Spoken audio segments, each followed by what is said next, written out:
உங்கள் இரட்சிப்பு நிலையத்திற்கு வருக. நீங்கள் தெய்வீக நியமனத்தால் இங்கு வந்துள்ளீர்கள், தற்செயலாக அல்ல. ஆன்மீக தெளிவு இன்று உங்களுக்கான எங்கள் பிரார்த்தனை மற்றும் நம்பிக்கை. அன்பானவரே, வாழ்க்கையை தேர்ந்தெடுப்பதற்கோ அல்லது மரணத்தை தேர்ந்தெடுப்பதற்கோ இது உங்கள் நியமனம். தொடங்குவோம். கடவுளின் நம்பிக்கையின் குரலை ஒன்றாக கேட்போம். பரிசுத்த வேதாகமம் உங்களுக்கு கடவுளின் குரல். சங்கீதம் 119 மற்றும் 2 தீமோத்தேயு 3 இதை பற்றி அனைத்தையும் படியுங்கள். யோவானின் நற்செய்தி இயேசுவை பற்றி தெளிவாக கூறுகிறது. அவர் படைப்பாளர், மிகவும் கடவுள், கிறிஸ்து அல்லது மேசியா, உலக இரட்சகர். யோவான் அதிகாரம் 1, ரோமர் அதிகாரம் 8, வசனங்கள் 15 முதல் 28 வரை. மத்தேயுவின் நற்செய்தியில் மிகவும் நல்ல செய்தி காணப்படுகிறது. இருளில் அமர்ந்திருந்த மக்கள் பெரிய வெளிச்சத்தை கண்டார்கள். இயேசு பிரசங்கிக்கத் தொடங்கினார், மனந்திரும்புங்கள், ஏனென்றால் பரலோக ராஜ்யம் சமீபித்து விட்டதையோ. மத்தேயு அதிகாரம் 4, வசனங்கள் 16 முதல் 17 வரை. ஆம், தேவனுடைய ராஜ்யம் சமீபித்திருக்கிறது. இயேசு அனைவரையும் கிருபையையும் இரக்கத்தையும் பெறும்படி வற்புறுத்துகிறார். ரோமர் அதிகாரம் 1 அறிவிக்கிறது, கிறிஸ்துவின் சுவிசேஷத்தை குறித்து நான் வெட்கப்படவில்லை, ஏனென்றால் விசுவாசிக்கிற யாவருக்கும், முதலில் யூதருக்கும் கிரேக்கருக்கும் இரட்சிப்புக்கு அது தேவனுடைய வல்லமையாயிருக்கிறது.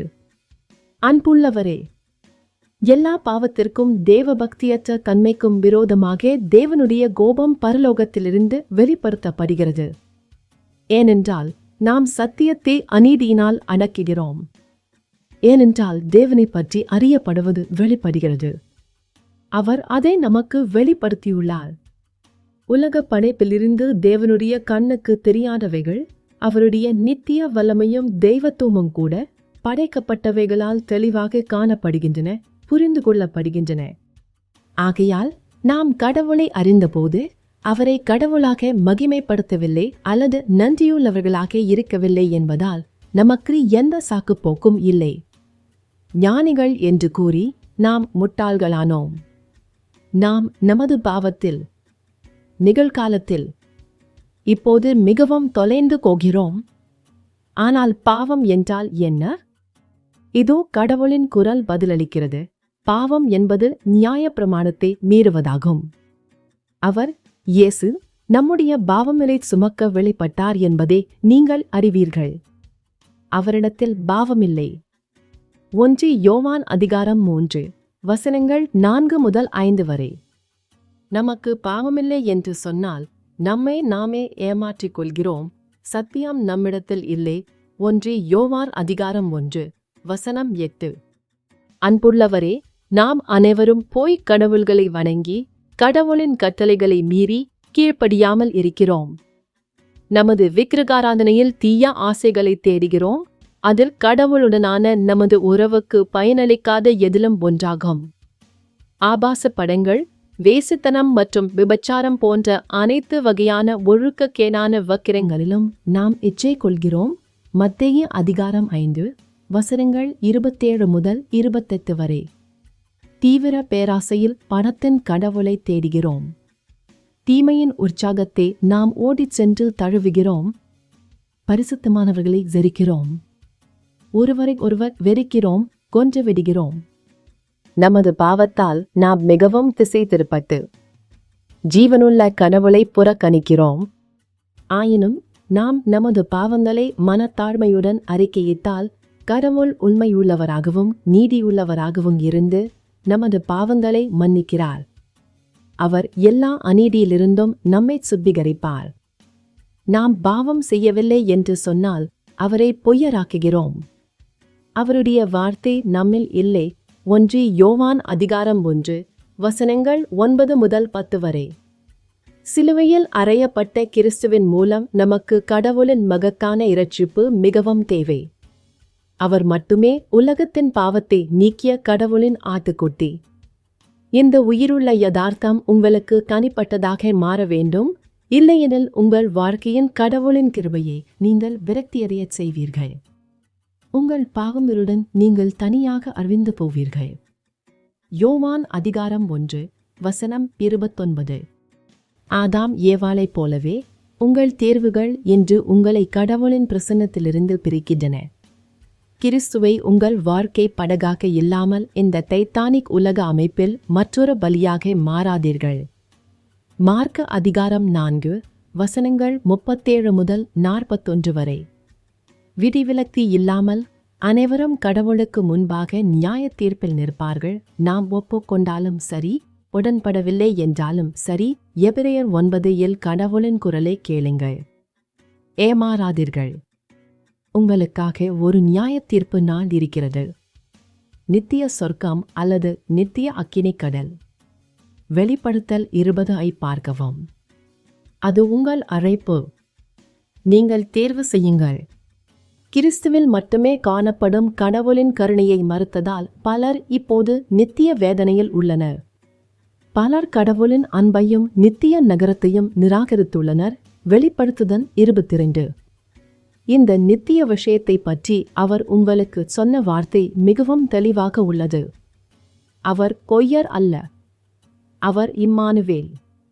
கடவுள் நம்முடன் இருந்தார். இப்போதே அவரை அணுகுங்கள். இன்று உங்கள் இரட்சிப்பின் நாள். 2 கொரிந்தியர் அதிகாரம் 6 வசனம் 2. கிறிஸ்துவை நம்புவதன் மூலம் மட்டுமே நீங்கள் இரட்சிக்கப்பட முடியும். உங்கள் சிந்தனையை மாற்றி உங்கள் பாவத்திலிருந்து திரும்புங்கள்.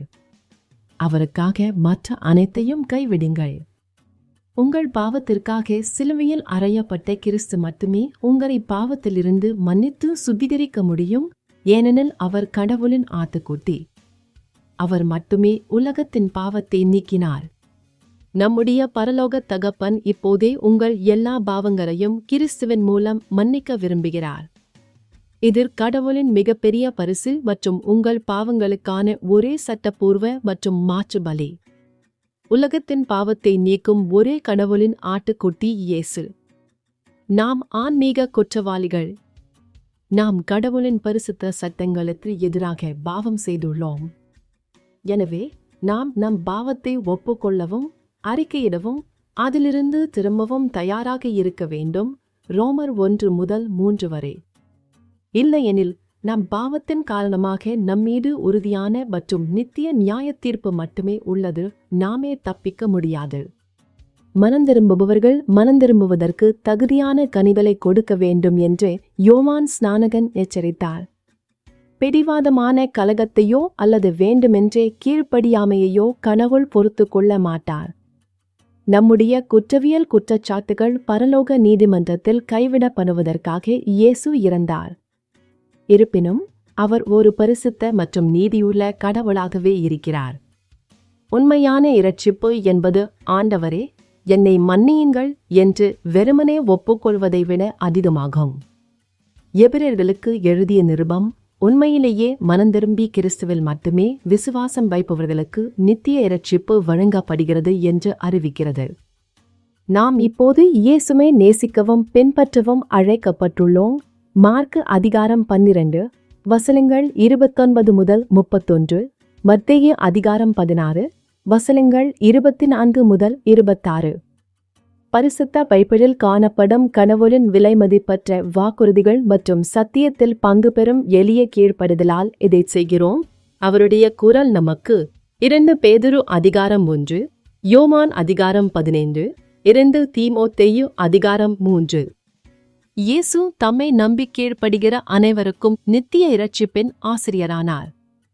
எபிரேயர் 5 அதிகாரம் கூறுகிறது, அவர் ஒரு மகனாக இருந்த போதிலும் தாம் பட்ட பாடுகளினாலே கீழ்ப்படுதலை கற்றுக்கொண்டார். பரிபூரணராக்கப்பட்டு தமக்கு கீழ்ப்படுகிற அனைவருக்கும் நித்திய இரட்சிப்பின் ஆசிரியரானார். தவறாக புரிந்து கொள்ளாதீர்கள். கிறிஸ்துவை மட்டுமே நம்புவதன் மூலம் நாம் இரட்சிக்கப்படுகிறோம் என்பதை கடவுளின் வார்த்தை தெளிவாக கற்பிக்கிறது.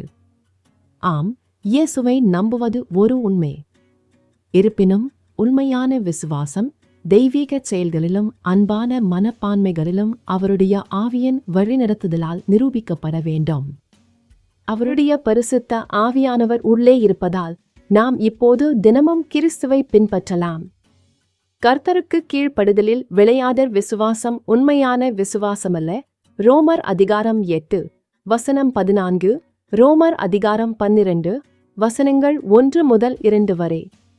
இயேசுவின் சிந்தப்பட்ட இரத்தம் நமக்காக அதை செய்ததால் எந்த வகையிலும் அல்லது சுய முயற்சியினாலும் பாவத்திலிருந்து நம்மை சுத்திகரிக்க முடியாது என்றாலும் அவருக்கு நாம் தொடர்ந்து கீழ்ப்படிவதன் மூலம்தான் ஆவியிலும் உண்மையிலும் யோவான் அதிகாரம் 4 உண்மையான வழிபாட்டாளர்களாக நம் பிதாவை தேடி அறிந்து கொள்கிறோம். இயேசு கூறினார், நாம் உண்மையிலேயே அவரை நேசித்தால் அவருடைய வார்த்தைகளை கைக்கொண்டு அவருடைய போதனைகளுக்கு கீழ்ப்படிவோம். நாம் கர்த்தரை பின்பற்ற தேர்ந்தெடுக்கும் போது அவருடைய மகத்தான மற்றும் விலைமதிப்பற்ற வாக்குறுதிகள் வழியாக நமது பயணத்திற்கு அவருடைய பலத்தை பெறுகிறோம். இதன் மூலம் நாம் தினமும் ஜெயிக்க தெய்வீக வல்லமையை பெறுவோம். இயேசு உங்களை இப்போது இரட்சிக்க வேண்டும் என்ற உங்கள் தேவையை நீங்கள் தாழ்மையுடன் உணர்ந்தால், அல்லது கடந்த காலத்தில் நீங்கள் அவரை விட்டு விலகிச் சென்றிருந்தால், ஆனால் இன்று நீங்கள் அவருடைய நிபந்தனைகளின்படி அவரை பின்பற்ற தேர்வு செய்கிறீர்கள், முடிந்தால் தாழ்மையுடன் கடவுளுக்கு முன்பாக மண்டியிடுங்கள். உங்கள் பாவங்களை குறிப்பாக அறிக்கையிடுங்கள். உங்களை மன்னிக்கும்படி அவரிடம் கேளுங்கள். சங்கீதம் 51 அதிகாரம் நிறுத்தப்பட்டுள்ளது. நம்முடைய பாவங்களை நாம் அறிக்கையிட்டால் அவர் நம்முடைய பாவங்களை மன்னித்து எல்லா அநீதியிலிருந்தும் நம்மை சுத்திகரிப்பதற்கு உண்மையுள்ளவரும் நீதியுள்ளவருமாயிருக்கிறார்கள். கீழ்ப்படுதலுக்கான உங்கள் முதல் படி இங்கே. அவர்களுக்காக சிலுவையில் அறையப்பட்ட கிறிஸ்துவை பற்றி மற்றவர்களுடன் பகிர்ந்து கொள்ளுங்கள்.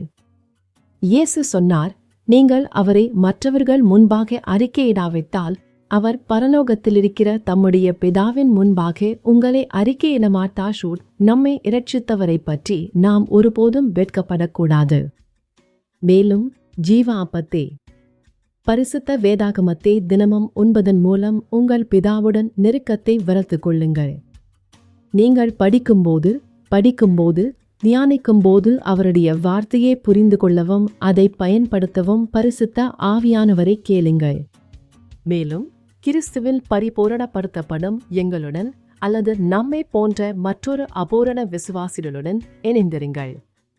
நீங்கள் ஜெபத்துடன் இணைக்கும் உள்ளூர் சபை இன்றைய கடவுளின் வார்த்தையை உண்மையாக நம்ப வேண்டும்.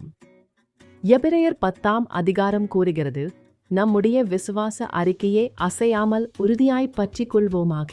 வாக்குத்தத்தம் பண்ணினவர் உண்மையுள்ளவர். அன்புக்கும் நற்கிரியைகளுக்கும் ஏவப்படும்படி ஒருவரையொருவர் கவனித்துக் கொள்வோமாக. சிலர் செய்வது போல ஒன்று கூடுவதை விட்டுவிடாமல் ஒருவருக்கொருவர் குத்து சொல்லுங்கள். நாள் நெருங்கி வருவதை நீங்கள் எவ்வளவாய் பார்க்கிறீர்களோ அவ்வளவாய். எபிரேயர் அதிகாரம் 10 வசனங்கள் 23 முதல் 27 வரை. யோவான் அதிகாரம் 3 இன்படி, நீங்கள் தேவனுடைய ராஜ்யத்தில் பிரவேசிக்க தேவனுடைய ஆவியினால் மறுபடியும் பிறக்க வேண்டும் என்று உங்கள் உள்ளூர் திருச்சபை நம்ப வேண்டும். யோவான் அதிகாரம் 3 வசனம் 7. உண்மையான இரட்சிப்புக்கு உண்மையான மனந்திரும்புதலை உண்டாக்கும் தெய்வீக துக்கத்தில் காணப்படுகிறது என்று அவர்கள் நம்ப வேண்டும். இந்த உலகம் மரணத்தை உண்டாக்கும் துக்கத்தில் அல்ல. 2 கொரிந்தியர் அதிகாரம் 7 வசனம் 10. இது கிறிஸ்துவில் மட்டும் விசுவாசத்தின் மூலம் இரட்சிக்கும் கிருபை. ஒருவரின் திறமை அல்லது தனிப்பட்ட முயற்சியால் நம் பிதாவை அணுகுவதற்கு வேறு எந்த கனவுலோ அல்லது வழியோ இல்லை. யோவான் அதிகாரம் 14 வசனம் 6, எபேசியர் அதிகாரம் 2 வசனங்கள் 8 முதல் 9 வரை. உங்கள் வாழ்க்கையில் கடவுளின் சித்தம் மற்றும் வழிக்கான கடவுளின் வார்த்தையிலிருந்து அடுத்த படிகளை கண்டறிய நீங்கள் தயாரா? நீங்கள் ஆம் என்று பதிலளித்திருந்தால் கிறிஸ்துவில் வளருவதற்கான அத்தியாவசியங்களுக்கு எங்கள் வலைத்தளத்திற்கு செல்லவும். எங்கள் வலைத்தளம் hosannatisif.org. எங்கள் வலைத்தளம் மூலமாகவோ அல்லது மின்னஞ்சல் மூலமாகவோ எங்களுடன் இணையலாம். info@sosannadsaf.org. கோவனன்ட் லவ் என்ற இலவச சாட்சிய பாடலை பதிவிறக்க எங்கள் வலைத்தளத்திற்கு செல்லவும். வலைப்பக்கத்தின் மேலே உள்ள மெனுவிற்கு சென்று அந்த பாடலை பெற இலவச பாடல்களை கிளிக் செய்யவும். மேலும் பலவற்றை பெறவும். நாம் மீண்டும் சந்திக்கும் வரை நமது ஆசீர்வதிக்கப்பட்ட ஆண்டவரும் இரட்சகருமான இயேசு கிறிஸ்துவின் மூலம் நமது ராஜாவின் அற்புதமான கிருபையும் சமாதானமும் உங்களுக்கு கிடைக்கட்டும்.